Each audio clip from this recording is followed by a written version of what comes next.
analizado, revisado, asumido. Es la posibilidad de salvarnos como humanidad.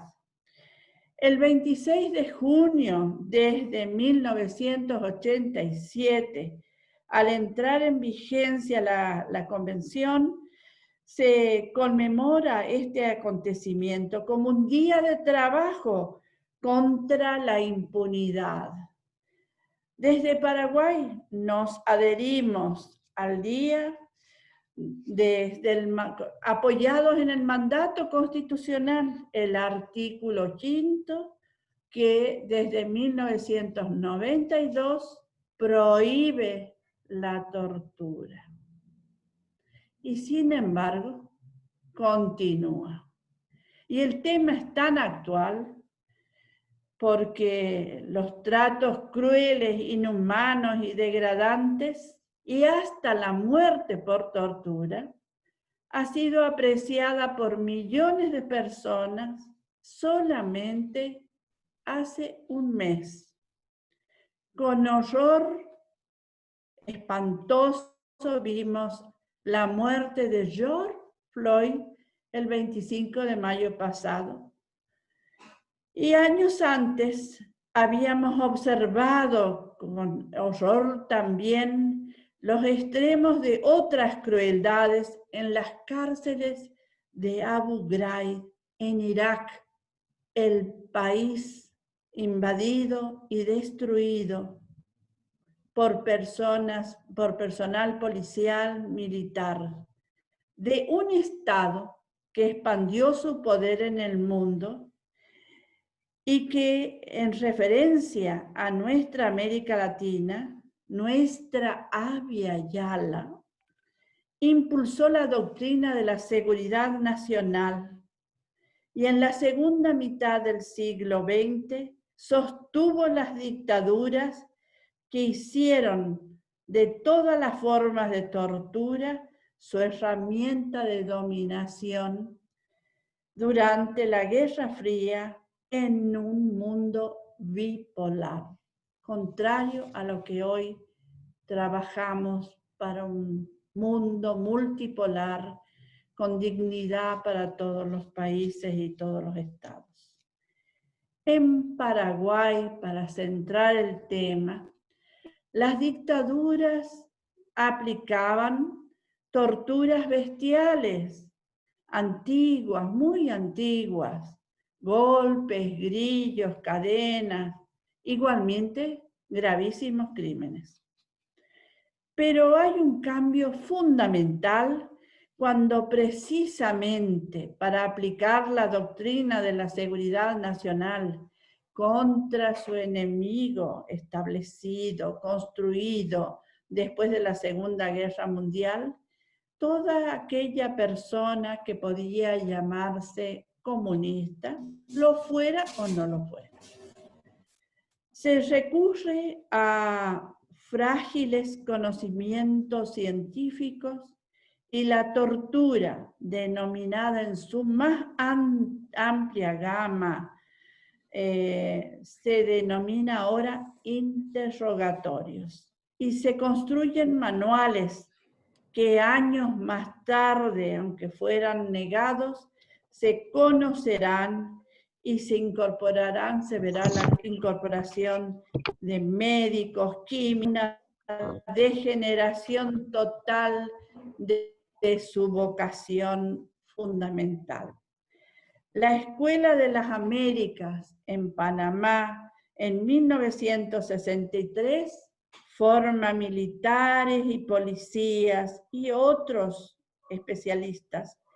Y allí estudian precisamente los dictadores que van a sostener las dictaduras más crueles en América Latina en el siglo XX.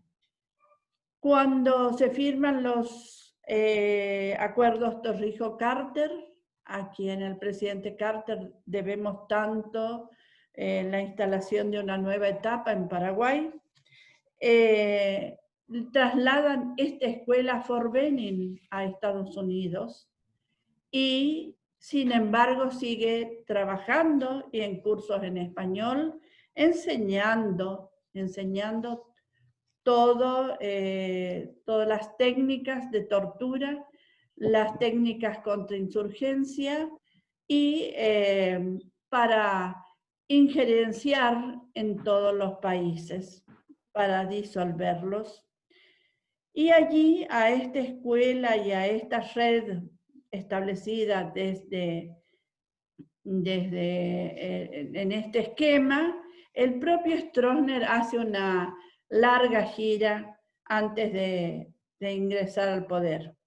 Y allí envían por un año al abogado Antonio Campos Alum, y que va a ser el director eterno de la Dirección Nacional de Asuntos Técnicos. Institución que se forma en 1956 en convenio con el gobierno de los Estados Unidos. Esta institución funciona hasta el 22 de diciembre de 1992, el mismo día en que se descubren los documentos que van a comprobar todo lo que dijeron. Testimonios, denuncias, marchas, documentos, libros, películas, querellas, etc. En aquel procedimiento judicial que impulsó Martín Almada y que dirigió el juez José Agustín Fernández. Esta institución que hoy se ha convertido en el Museo de las Memorias, es la sede de trabajo por 2 años del coronel Robert K. Thierry. Trabaja mucho y silenciosamente por 2 años, según se sabe. Y de aquí, al parecer, se dirige a Brasil. Pero es posible que ya años antes haya estado aquí en Paraguay, pero no existen fotos de su vida en este país. Pero sí están los documentos. Y estos documentos los exhibimos en el museo. Está la lista de sus alumnos, de los alumnos que se negaron a seguir sus enseñanzas y de los que siguieron. Y forman parte en el Museo de la Justicia de la colección declarada por la UNESCO como Memoria del Mundo.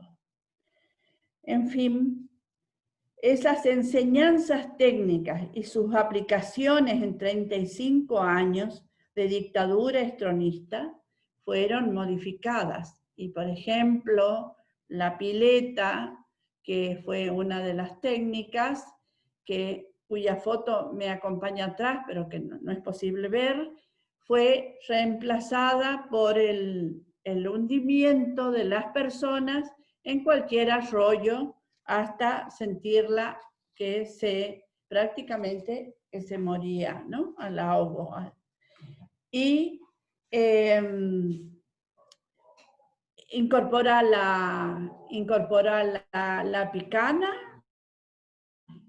el interrogador bueno, el interrogador malo, el pentotal y otros tipos de privaciones.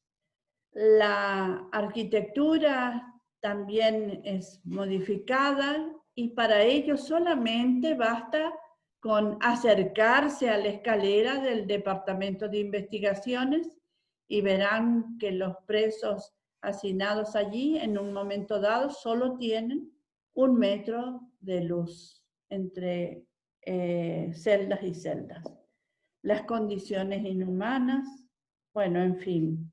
Aquí estamos mostrando algunas de los testimonios que han brindado una serie de mujeres víctimas, y hemos querido que sean ellas las que estén presentes, porque son las más invisibilizadas y sin embargo todo lo que les aplicaban absolutamente toda la gama de las torturas que contenían los manuales y además las violaciones de carácter sexual.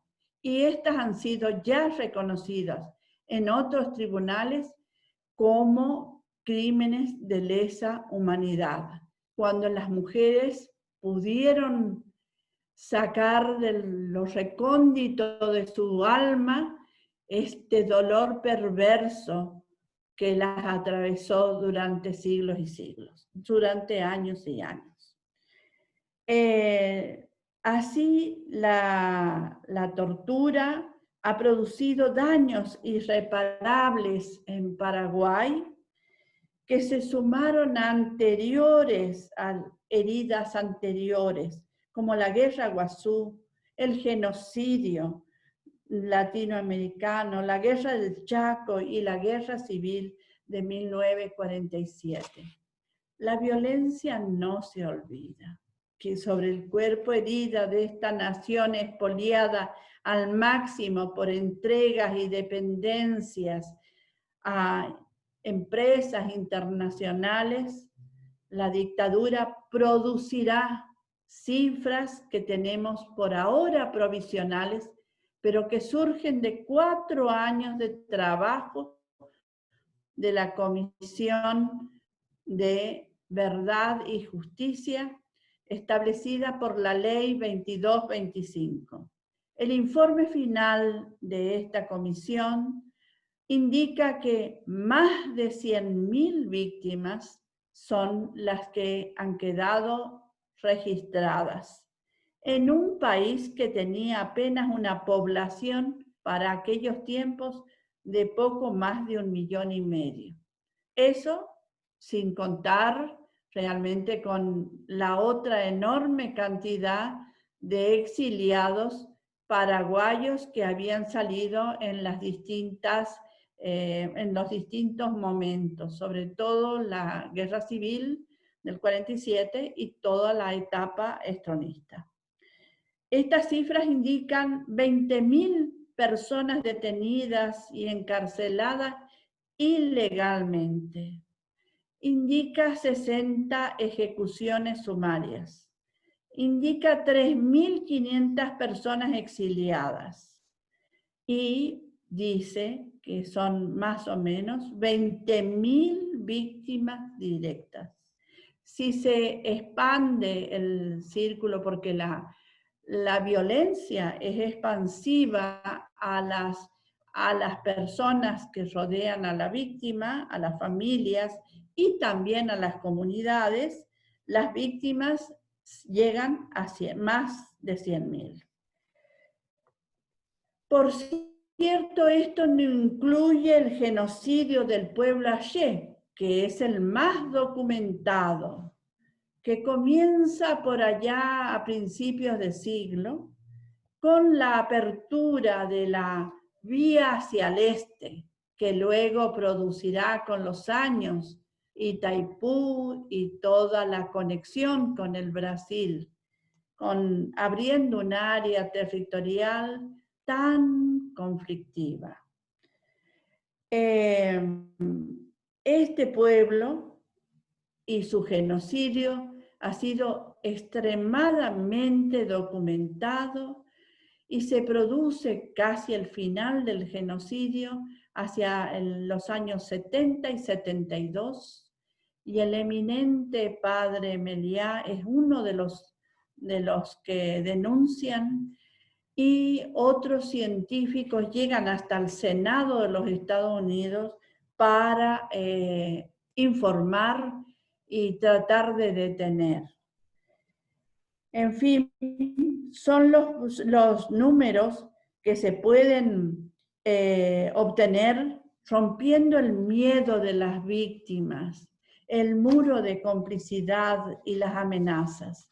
Queda infinita cantidad de cosas por conocer. Las comunidades con niños que fueron violentados y otros horrores que quedan todavía en la memoria de las personas y que se van heredando esos dolores. Sabemos que las víctimas dieron sus testimonios y documentos ante la Comisión de Verdad y Justicia y que esas víctimas, por la cantidad de menciones, identificaron a más de 500 represores. Y estos eran autoridades que participaban en estas técnicas, miembros del partido de gobierno, militares, policías y personas que colaboraban como milicianos o colaboradores o espías. Sin embargo, solamente han sido procesadas alrededor de 20 victimarios. Y la impunidad continúa y esto favorece la tortura y sus aplicaciones concretas. Durante 35 años, la tortura fue denunciada, resistida en el territorio nacional, en sus calles, en eventos, por la prensa rebelde, a veces mimeografiada, a veces impresa, a veces cantada, de todas las maneras posibles. En el exterior, donde se encontró finalmente una gran solidaridad y acá también a nivel nacional. Es hora también de mencionar, vinculado a la tortura, la acción extraordinaria y de compromiso de organizaciones que, como Amnistía Internacional, Consejo Mundial de Iglesias, Clamor con Monseñor Arns en Brasil, que apoyaron a la constitución del Comité de Iglesias para Ayuda de Emergencias, fundado en Paraguay de manera ecuménica. La impunidad y la situación de las víctimas pobres fortalecieron la organización de nuevas organizaciones a partir del final de la dictadura. Y así surge Codeupi, Atijá, Niemoguetará, continúan con la Comisión de Derechos Humanos y se constituye la Mesa Memoria Histórica que impulsará la creación de la Comisión de Verdad y Justicia y abrirá el camino también para la constitución del Mecanismo Nacional de Prevención de la Tortura. Creo finalmente que se ha logrado mucho, que se ha avanzado mucho y hoy de manera científica y con investigaciones se sabe cómo se tortura, quiénes, dónde en la actualidad, por qué. Y sin embargo seguimos y proponemos que se incremente el conocimiento. Necesitamos educación en todos los niveles, en especial para abogados, los operadores de justicia y de salud. Necesitamos modificaciones sustanciales en los procedimientos judiciales para que la demora no sea una nueva tortura. Es necesario reconocer a los sectores discriminados, a las minorías, y convocar a encender el fuego en nuestros corazones, el fuego del amor, para que sea expansivo, para que en la actual pandemia que nos ha puesto ante la más grande evidencia de que todos y todas somos iguales, surgidos de un estallido de luz, generados por un Dios o por el principio. Somos una misma humanidad en este planeta que requiere con urgencia generar una cultura nueva, sin violencias, y generar nuevas formas de estar, de hacer, tener y ser en un mundo donde todos podamos vivir con dignidad y con valores. Ese es nuestro desafío y no queda otra posibilidad para sobrevivir que asumirlo. Así que los exhorto a sacudir el cansancio, los temores y avanzar. Un nuevo desafío se abre ante nosotros y la posibilidad de una nueva vida. Muchas gracias. Muchas gracias, querida y respetada amiga María Estela Cáceres de Almada, por esta presentación no solamente rica en datos, sino en emoción, que es lo que creo que debe primar en una celebración de este tipo, donde se brinden, sin duda ninguna, datos tan precisos y tan documentados como los que acabamos de escuchar, pero donde también hagamos una exhortación a convocar todas las voluntades para que la tortura verdaderamente sea un mal recuerdo dentro de pocos años en nuestro país. Yo les decía al presentar este encuentro que tendría dos partes. La primera, la que acabamos de escuchar estos minutos junto a María Estela, y la segunda, que estará a mi cargo, y que es un recuento rápido de las acciones que para el cuidado y trato digno en tiempos de pandemia, como hemos denominado a la presentación, prevención de la tortura y COVID-19, va a reseñar, repito muy brevemente, muy someramente, las acciones del Mecanismo Nacional de Prevención de la Tortura en este tiempo. Hay una presentación, no sé si es que podemos verla, de lo contrario yo puedo seguirla desde aquí y voy comentándola, veremos cómo lo hacemos, con muchísimo gusto, pero lo que no me gustaría es que nos demoremos más. Así que si les parece, podemos empezar, ahí mismo está. Muchas gracias a la gente que nos ayuda con esto. Les decía, cuidado y trato digno en tiempos de pandemia, prevención de la tortura y COVID-19, acciones realizadas desde el Mecanismo Nacional de Prevención de la Tortura del Paraguay para la defensa y garantía de los derechos humanos.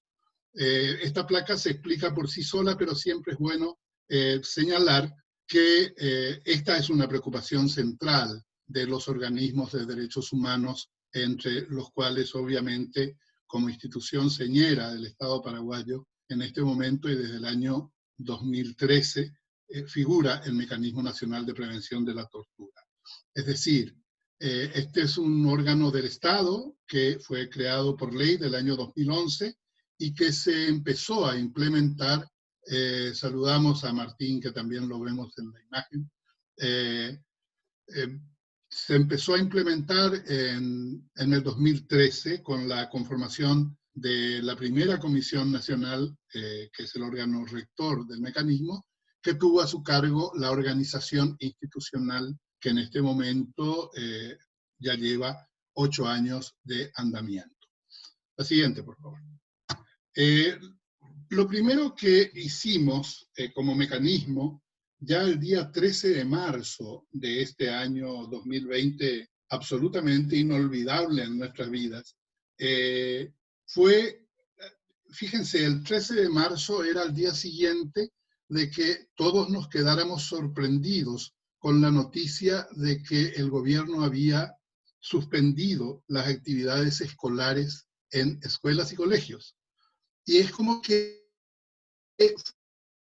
fue un ramalazo y un balde de agua fría como para que nos demos cuenta de la situación excepcional, que después obviamente se mostró con toda su fuerza en posteriores días y en estos más de 100 días que llevamos de emergencia sanitaria y de este proceso que ha devenido en lo que hoy se llama cuarentena inteligente.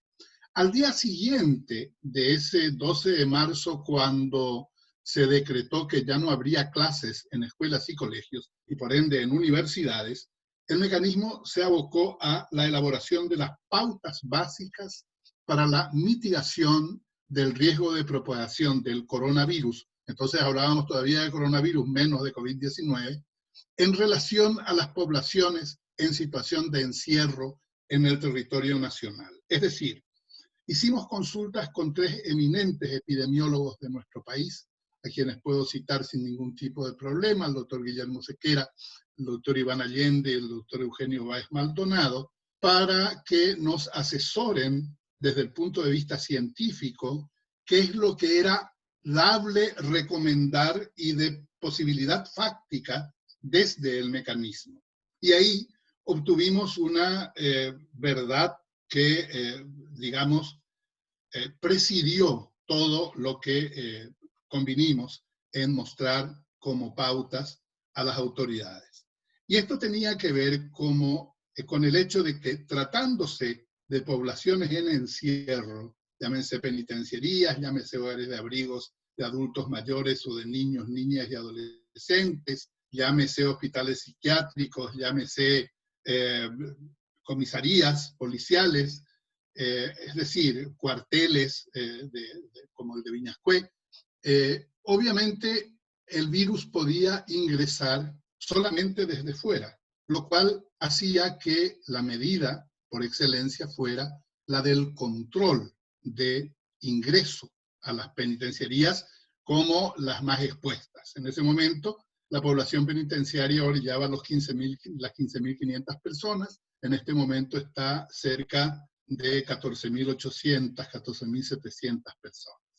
De esta forma, lo que dijimos era que teníamos que poner especial énfasis en cuidar la posibilidad de portar el virus que tenían las personas que ingresaban a estos lugares. Y en ese contexto dijimos que había que no solamente extremar las medidas, sino contar con los medios y las personas que pudieran llevar adelante los protocolos que ya estaban por entonces gestándose. Esto hizo que hasta hace 3 días escasos o 4, cuando amanecimos con la noticia de 2 personas infectadas al interior de la cárcel de Ciudad del Este, no hayamos tenido ningún otro caso de contagio en penitenciarías, para hablar de ese espacio en particular, durante todos estos días. Y después sí, ya nos sorprendió o nos golpeó la noticia de que en este momento son más de 100 infectados al interior de la cárcel de Ciudad del Este.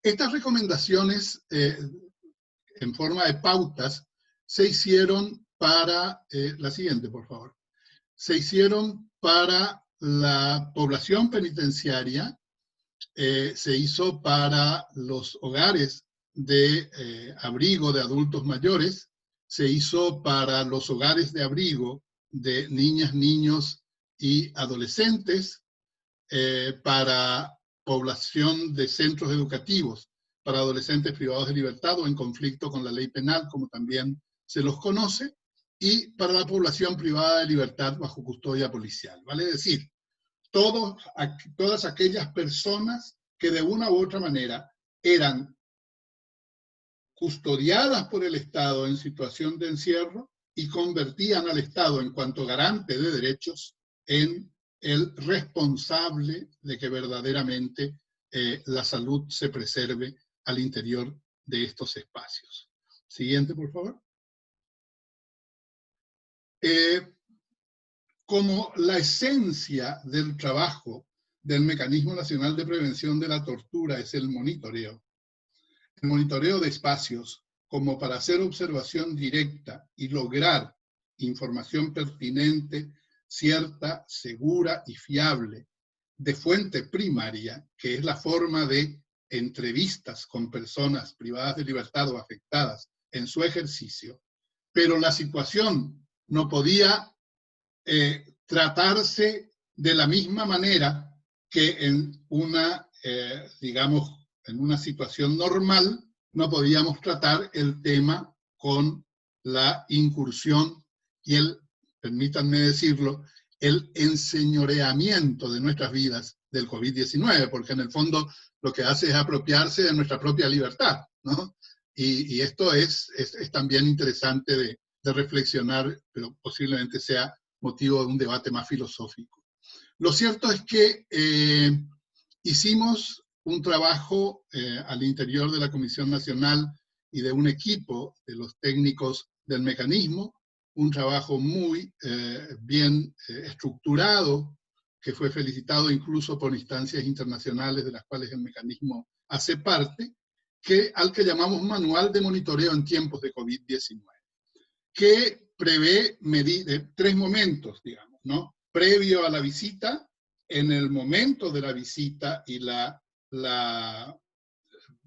correcta, digamos, la correcta implementación del EPI, que es el equipo de protección individual para cada una de las personas que van a hacer el monitoreo, y una etapa posterior, que es donde el propio equipo que realizó el monitoreo propone recomendaciones para que, a su vez, la Comisión Nacional, que es la máxima autoridad del mecanismo, eleve estas recomendaciones a las autoridades pertinentes. Paralelamente a este manual de monitoreo presencial en tiempos de COVID-19, se ha trabajado por parte de un grupo de comisionados y comisionadas, el manual de monitoreo telemático en tiempos de COVID-19. Esta es una recomendación que hace el Subcomité de Prevención de la Tortura de Naciones Unidas, en el sentido de ver, en lo posible,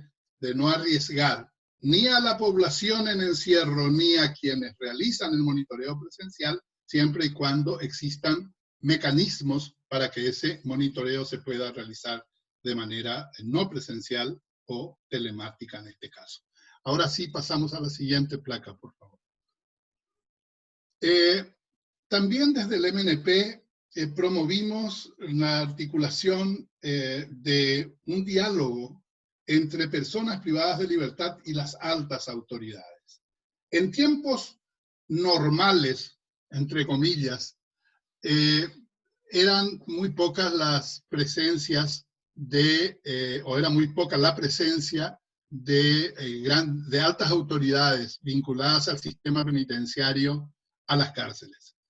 Entonces nosotros nos subimos al carro de lo virtual y dijimos, es posible que de manera virtual podamos hacer que se encuentren los diversos actores que intervienen en decisiones que tienen que ver con el sistema penitenciario paraguayo e impulsamos este diálogo. Hasta este momento se han tenido 5 reuniones, de las cuales participaron miembros de la Corte Suprema de Justicia, en más de una ocasión el mismo presidente de la Corte y todos los ministros de Corte del área penal. Participaron representantes del Ministerio de la Defensa Pública, cuyo trabajo, debo decirlo públicamente, verdaderamente ha sido encomiable y es encomiable en el último tiempo, y para nosotros como MNP es un aliado natural muy importante. Representantes del Ministerio Público, representantes obviamente, del Ministerio de Justicia, que eran los anfitriones de todos estos encuentros. Los encuentros tuvieron lugar, 3 de ellos en la Penitenciaría Nacional de Tacumbú, que como ustedes saben es la más grande de nuestras cárceles, y un encuentro justamente en la Penitenciaría de Ciudad del Este, y el último fue un encuentro y diálogo en la Penitenciaría de Pedro Juan Caballero. Lo interesante de estos encuentros es resaltar que en todos ellos, de manera directa y con nombres, apellidos y concretos elementos de aporte a la acción, participaron personas privadas de libertad en representación de las poblaciones penales de estas tres penitenciarías a donde han llegado estos diálogos. Pasemos la siguiente placa, por favor. La situación en los albergues de cuarentena sanitaria. Estamos hablando de una figura con la que también fuimos sorprendidos en un primer momento. No se entendía muy bien, como muchas cosas en la transmisión y en la comunicación en este tiempo de pandemia, por parte de las autoridades nacionales, que después se ocuparon ellas mismas de develar un poco todas nuestras dudas. En un primer momento se dijo de todo aquel que fuera sospechoso de portar el virus y saliera de su casa, iba a ser aprehendido y llevado a un lugar, porque si no puede guardarse a sí mismo en su casa, el Estado lo iba a hacer. Esto se desmintió, no fue así, y devino en lo que hoy son estos albergues de cuarentena sanitaria, que aloja a personas migrantes que vienen desde el extranjero a nuestro país, principalmente con nacionales que vuelven. Se ha dado un flujo enorme desde el Brasil y con escenas desgarradoras de pronto de tratos francamente degradantes, como pernoctar durante días en la pasarela del Puente de la Amistad, y cuestiones así, hasta que se articuló la idea, en primer lugar, de los albergues de cuarentena sanitaria. Estos espacios son clarísimamente ámbitos de intervención del MNP. Y esto es bueno decirlo porque entre los ámbitos de intervención del MNP figuran los lugares de alojamiento de migrantes, y de esto es de lo que se trata principalmente. Es bueno decir en este sentido que el MNP ha realizado ya 3 monitoreos presenciales en albergues de personas en cuarentena sanitaria. El siguiente, por favor. Si podemos ver la siguiente placa. Bien. A propósito de los albergues de cuarentena sanitaria, desde el año 2013, desde el año 2016, quiero ser más preciso, el MNP ha implementado lo que se llaman teléfonos de turno. Somos 6 comisionados nacionales y comisionadas nacionales, y 2 de nosotros cada mes entra de turno. O sea, estamos 15 días de turno, no estamos los siguientes 15 días que está de turno otra pareja, ni los siguientes 15 días que está de turno otra pareja de comisionados, y volvemos al mes. Estos teléfonos han servido y se ha publicitado largamente su existencia, y se ha pedido que la gente que tuviera denuncias que hacer desde los albergues se valiera de este medio. Ha servido mucho para que relevemos algunos problemas internos de los albergues sin haber ido a visitarlos aún. En base a lo que allí obtuvimos, más lo que teníamos como testimonio en la prensa, más lo que fuimos recogiendo de videos que salían del propio albergue y se volvían virales con el tiempo, construimos un universo que finalmente hizo que produjéramos recomendaciones, tanto al Ministerio de Salud, de manera directa, como al Centro de Coordinación Interinstitucional de Apoyo al Ministerio de Salud, que es conocido como CODENA, pero en realidad CODENA es Consejo de Defensa Nacional. Lo que pasa es que este Centro de Coordinación Interinstitucional de Apoyo al Ministerio de Salud se reúne en el local del CODENA, por cuya razón se le dio ese nombre. Estas instancias recibieron y se hizo, como ya les comenté, empezó el inicio de las visitas de monitoreo para observación en terreno. Hemos tenido 3 visitas hasta este momento. La semana que viene vamos a trabajar en penitenciarías, vamos a empezar a hacer monitoreos presenciales en penitenciarías, y también hemos tenido desde el turno una presencia a raíz de un problema bastante subido que se detectó en el Departamento de Judiciales de la Policía Nacional, donde los comisionados o las comisionadas de turno se hicieron presentes y elevaron un informe que incluso está en este momento a disposición de los interesados en nuestra página web. Seguimos con la presentación, por favor. Este ha sido un tema central en el accionar del MNP. El seguimiento de la actuación de las fuerzas públicas en control de la cuarentena sanitaria. El MNP ha instado a las autoridades encargadas de la seguridad pública a abstenerse del uso excesivo de la fuerza. El día en que se sumaron las fuerzas militares a las fuerzas policiales para este control, nosotros llamamos la atención sobre el uso excesivo de la fuerza y las limitaciones a ese uso excesivo que desde luego existen. No solamente por razones de sana lógica y de ética humana elemental, sino porque así lo determinan documentos expresos de los cuales el Paraguay es signatario. Desde esta perspectiva, pedimos que exhortamos a estas fuerzas, sobre todo cuando vimos aquellos primeros videos que involucraban a agentes de seguridad pública en acciones verdaderamente deleznables desde el punto de vista del trato indigno a las personas que eran aprehendidas.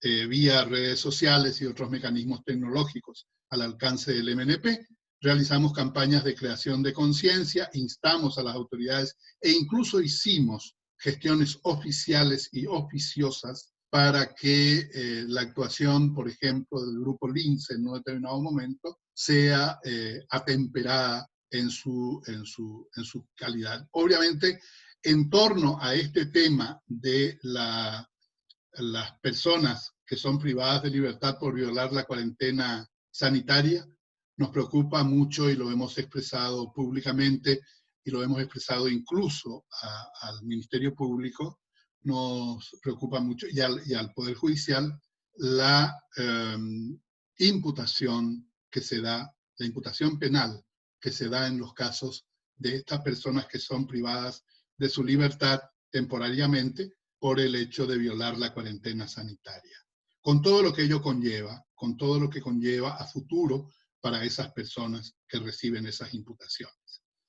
Seguimos, por favor. La siguiente placa. Bien. Y esto es lo que yo quería comentar con ustedes bajo este lema. La prevención de la expansión del COVID-19 no debe poner en riesgo la garantía de los derechos humanos. Y esta es una premisa que ha presidido todos los actos del MNP en este tiempo. Esta es una premisa que debe presidir todos los actos de las personas de bien de nuestro país, que definitivamente son las más. En esto se da, como en tantas cosas, aquella proporción del 20-80 que dicen los japoneses, y con esto termino. El 20% de la gente crea el 80% de los problemas. Entonces es mucho menos la gente perversa que la gente buena, pero hace mucho más ruido la gente perversa que la gente buena. Este es el momento en que tenemos que entender que el COVID-19 vino para instalarse, para quedarse. Va a haber un modo COVID de vivir y vamos a tener que habituarnos a él. Creo que lo hemos logrado en muchos sentidos. Y desde esta perspectiva hago un saludo muy fraterno una vez más a nuestros queridos compañeros de la Fundación Celestina Pérez de Almada, con quien hemos encarado la organización de este acto. Agradezco vivamente a mis compañeras y compañeros del Mecanismo Nacional de Prevención de la Tortura por estar presentes esta mañana junto a nosotros y obviamente a tanta gente que ha ido sumándose a nuestra presentación. Que tengan muy buen día, muchas gracias por estar y creo que hemos podido memorar a las víctimas de la tortura en este Día Internacional de Apoyo a esas víctimas. Buenos días y muchas gracias.